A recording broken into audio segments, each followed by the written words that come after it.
Hello everybody, it's the Gaming Dad here, and as you can see, it's the next Should You 100% game, and it's Castle Crashers. There's 2 videos on my channel already, and those will show you the journey to 100%. Anyway, I'm just going to do a little self-promotion here, and I would say if you can please go on my Twitch and follow, and I will really appreciate that. I am trying to go for affiliate just to start off with, obviously, then maybe one day partner, and 50 followers is the mandatory requirement. And all it requires you to do is to click follow. And I'm going to be streaming tonight at 8 PM UK GMT time, so come along and have a chat. Anyway, going to the game Castle Crashers itself, I need to add that this is actually the Xbox 360 version, not the remastered version, as I think there's 1 or 2 achievements different, and the 360 one was obviously on my backlog. It isn't a difficult game, and it's quite an enjoyable one. And the soundtrack, especially the pirate ship, that song, or soundtrack, or whatever you want to call it, is fantastic. Going on to the achievements themselves, there is 12 and 200 gamer score. I've kind of break them up into 4 categories.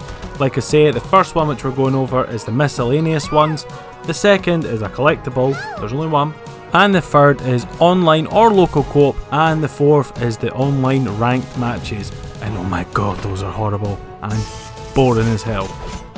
Anyway, first up is the miscellaneous achievements. The first one I got was called Dear Trainer, and that was for navigating the abandoned mill without hitting any obstacles. If you watch my stream or watch the videos that are uploaded on YouTube, you'll see I've done this the first time. It isn't a very difficult achievement itself. The best advice I can tell you is to pay attention to the other deers. However, just go a little bit behind them because they will jump when they see a log, and when the other obstacle, which is a door, they will also go towards that. With the door you can actually see a beam of light which shows you where that door is. It takes about 2 to 3 minutes, but it's not difficult at all. Like I say, I got first time, and you can replay the level again and again. My second one is Maximum Firepower, which was using a catapult fling a knight with maximum power. This took me 2 or 3 times to actually get it, as it's just time based. There's a certain level, I think it's called Flowery Fields or Tall Grass or something, and all it requires you to do is jump in a catapult and press the X button when the bar is full and to the top. You'll see a red kind of colour bar, that's all. You know, if you fail it you can back out to the map and go again and again, but like the other one, it's not too difficult, just takes a couple of tries, and it's about 2 to 3 minutes into that level itself, so you're not wasting a lot of time. The next achievement is Treasure Hunter, and this one is so easy. As soon as you get the spade you can actually get this in the first level itself that you unlock it. As you'll see in my stream, I did do it, and all it is to find and dig up 10 buried items. And you'll see when you're playing the levels there's little X marks the spots. Some of them are more subtle than others, but you just go up to them, tap the B button with the spade equipped, and that's all. And you can also replay the level again and again if you're, only able to find 2 in one level. The next one up is Melee is Best, and I actually replayed the first boss without using any magic at all because my character was a lot stronger. However, if you're a melee based character, you could go for this one straight away. There is also an avatar award tied to this one, and same again, just find the first boss, which is Barbarian Boss, and take him out without using any magic. Pretty self-explanatory. Next up is technically the unmissable achievement of this whole game, and that's for completing the game with any character. It's called Traditional, it gives you 20 gamer score, and that's really it. I played most of the game solo, and as you'll see in the second part of my stream, I was joined by a player called Groovy, who was a great help, and thanks to you if you're watching, I really appreciate that, and I hope to see you on future streams. So technically the final miscellaneous achievements that you could do on your own is called the Traitor, which is defeat any boss with one of the characters kind of tied to that boss. So for example, the first boss, that's a lot of times I'm saying boss, is Barbarian Boss. And to get the Barbarian character, to the left of home base there is a battle arena where you have to survive 10 waves. All you need to do is win the 10 waves, defeat all the enemies, and you'll get the Barbarian character. Once you've got him, if you're doing it yourself, you have to start from home base and go up to the Barbarian Boss and kill everything, including the main boss. However, I actually tied this achievement to one of the local online co-op achievements, but I'll be going on to that when we get to that section. So the collectibles are animals and technically weapons. However, you don't actually need to collect the weapons for an achievement, but the animal handler achievement you do. All the animals. There's 24, there's some DLC ones but they don't count, and some of them are bought from shops, some of them are bought from digging up hidden items, some are for destroying walls, some are from enemies, and so on and so on. I got all of them, mostly, first time. Obviously you need to backtrack with some of the characters when you've unlocked bombs or the spade, but it's a really enjoyable one because they all have different abilities, finding out their unique names and all that. But all the way, Cardinal is one of the best ones because he gives you hidden items, you know, so if you're looking for them for your 100% then go with him. However, some of the other ones are not too bad.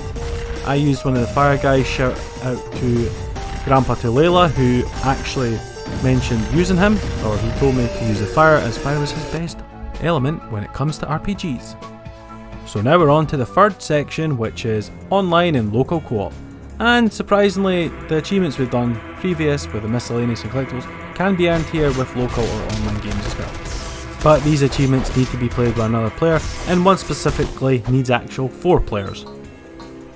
Anyway, the first one is KISS, which is collect all 4 Princess's Kisses and multiplayer. There are 4 main bosses that each time you kill one of them you will get an opportunity to kiss a princess, and if there is another player you fight to the death, so you have to take turns and have to replay the battles. The bosses stroke levels regarding the Princess Kisses are Barbarian Boss, Cyclops Fortress, Ice Castle, and the last one is the final Wizard Boss Battle. You can actually join an online person's game and just do the levels alone, so you don't have to play the whole game in co-op, which is really good. The next online achievement stroke local co-op is Medic, and that requires you to play a 4-player game and make sure you revive each member on the team, so technically 3 other players. It needs to be individual, not like 3 times with one person, so you definitely need a 4-player as the achievement states. It's not a difficult one, just use lower level characters and go to a level where, you know, there's a lot of enemies but you can defeat yourself, and that's it. Like I say, you can do other controllers, other players, whatever you want. And the final co-op, local, online, whatever you want to call it, is Conscientious Objector, which requires you to complete the home castle through Barbarian Boss areas without attacking any foes. We paired up together and took turns. One player done all the killing and the other player held back. Like I say, you have to do that one in co-op because you can't, you know, skip past enemies in solo play, and this is the one I was talking about where I paired up to the traitor. I played as a barbarian. My co-op partner took me through it, didn't even need to kill the final boss, just don't do anything, and the achievement unlocked. And finally, the final section, online ranked matches, and my god, this sucked. I done this off stream by myself by using my Xbox Series X and my Xbox One, just by trading, well not actually trading wins, just getting the wins on my main account. This is horrible. These ranked matches are awful, you know. There's 2, one of them is called Glork, which is win 20 all you can quaff ranked matches, and the other one is Arena Master, which is win 40 arena ranked matches. I think in the remastered version, Glork, the all you can quaff one, isn't actually there, but correct me if I'm wrong. Anyway, regarding the 2 achievements, Arena 1 is pretty self-explanatory. It's a fight to the death, you've got to do it 40 times, and the bad thing is, you know, well, end off with these 2 achievements, find a boosting partner, you know, it's very hard, you're going to get one, especially nowadays, and just let you win or trade wins however you want to do it. It takes forever because it's 40, and every match can take about up to a minute or 2, but you have to restart the game, well not the actual game itself, but restart the actual lobby and go over and over. The Glork, which is win 20 all you can eat, that was annoying. I know it's only 20, but you have to bash the buttons really hard because you're still going against a computer and they vary. Sometimes they can be really easy and sometimes they can be really difficult.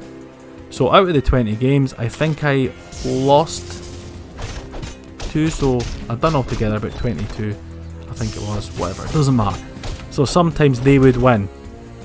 I would highly recommend, like I say, finding a booster partner and then spam. I wouldn't do 20 in a row, I would trade wins with someone because your fingers are going to be sore. There is ways where you press the X and Y button at the same time or just hover over them kind of slightly, so you're still pushing them, but you've just got to you just got to play with it. And once you've done those horrible online achievements, that's you done. All 12 achievements, 200 gamer score, and the avatar awards, they're same again like I mentioned with Crazy Taxi. They're not too bad. One of them's for defeating a boss without magic, and the other one's for defeating a beefy brute who's holding the cardinal hostage. That's all. You get it when you're going for Animal Collector anyway, so they're not too difficult. And if you're wanting to go for the true 100%, then you're going to have a lot of time on your hand. I mean, leveling all the characters, completing multiple playthroughs with certain characters to unlock other characters, and getting all the weapons, though some of the weapons aren't too hard and some of them are quite difficult. Anyway, my overall rating of this game, difficulty wise, I'm going to say a 3 out of 10. And for enjoyment wise, I'm going to say a 7 out of 10. I know I didn't mention the difficulty ratings regarding Crazy Taxi, but now I'm going to add that in. So overall difficulty, then, you know, enjoyability. Regarding time wise, I would say about 6 to 8 hours. It isn't a long one, you know, it depends if you're doing it solo or depending if you're doing co-op and all that, as well with ranked matches, trying to find them legit. You're probably not going to be getting that, so find a boosting party. And with should you 100% Castle Crashers, I recommend 100% all achievements. I don't recommend 100% everything in the game. From all the weapons to all the characters being unlocked, you're going to spend triple, quadruple, whatever the 8 times is, 10 times, just because you have to play the game multiple times with multiple characters. I think you have to finish the game about 20 to 30 times. So yeah, you will drag that out if you do that. But going back to earning all achievements, I would highly recommend. It is such an enjoyable completion, guys and gals.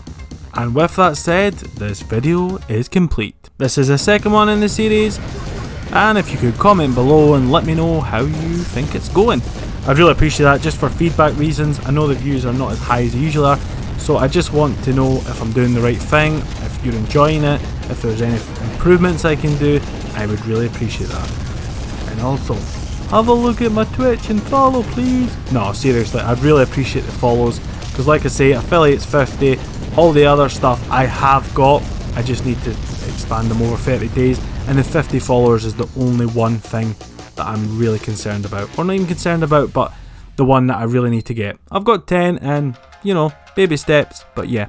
You're also going to see a new game starting tonight on my Twitch, and that'll be the next Should You 100%, but I'm not going to give you that information until you come to the Twitch stream. Or you see me playing it, or you see on the YouTube uploads. But yeah, mystery. Anyway, thank you so much for watching. Please like this video, subscribe to my channel, and hit the bell notification to keep yourself updated. And if you could join my Facebook and Patreon, that'd be greatly appreciated also.